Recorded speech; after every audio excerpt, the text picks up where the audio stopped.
અને આજે પ્રભુ ઈસુ ખ્રિસ્તનો જન્મદિવસ છે અને સમસ્ત જગતની અંદર પ્રભુ ઈસુ ખ્રિસ્તનો જન્મદિવસ ખૂબ ધામધૂમથી ઉજવાય છે।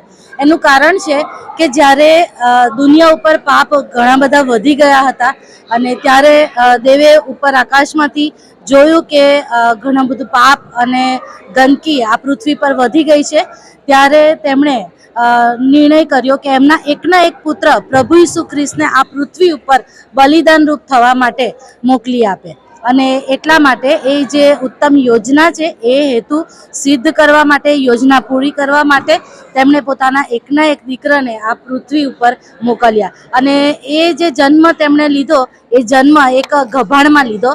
એ સ્વર્ગના રાજા હોવા છતાં પણ તેમણે ગભાણમાં જન્મ લીધો અને એ બતાવે છે કે જો એ રાજા થઈને નમ્રતા દર્શાવી શકે છે તો આપણે પણ એવી નમ્રતા એકબીજાની સાથે દર્શાવવી જોઈએ।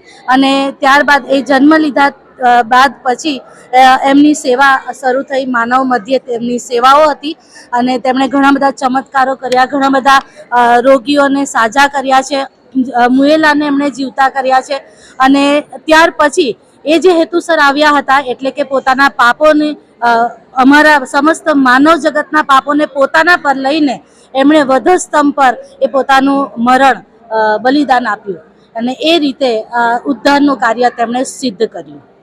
આજે નાતાલ છે એટલે પ્રભુ કૃષ્ણ જન્મની ઉજવણી આ સમસ્ત વિશ્વમાં થઈ રહી છે।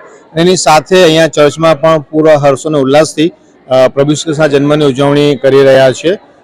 સવારે શ્રદ્ધાળુઓ આવે છે અને તેઓ ભક્તિ સભામાં આરાધનામાં ભાગ લે છે અને પૂરા આનંદથી ઉમંગથી પ્રભુ કૃષ્ણ જન્મના ગીતો ગાય છે અને ત્યારબાદ પ્રભુ ખ્રિસ્તનું જે શિક્ષણ છે એના આધારે સંદેશો આપવામાં આવે છે અને ત્યારબાદ લોકો હર્ષોલ્લાસ એકબીજાને મળીને પ્રભુ કૃષ્ણ જન્મની વધામણી આપે છે, મેરી ક્રિસમસ ને હેપી ન્યૂ યર કહીને એકબીજાને શુભેચ્છાઓ પાઠવે છે। આપણું ચર્ચ કેટલું જૂનું છે અને વિશેષતા શું છે?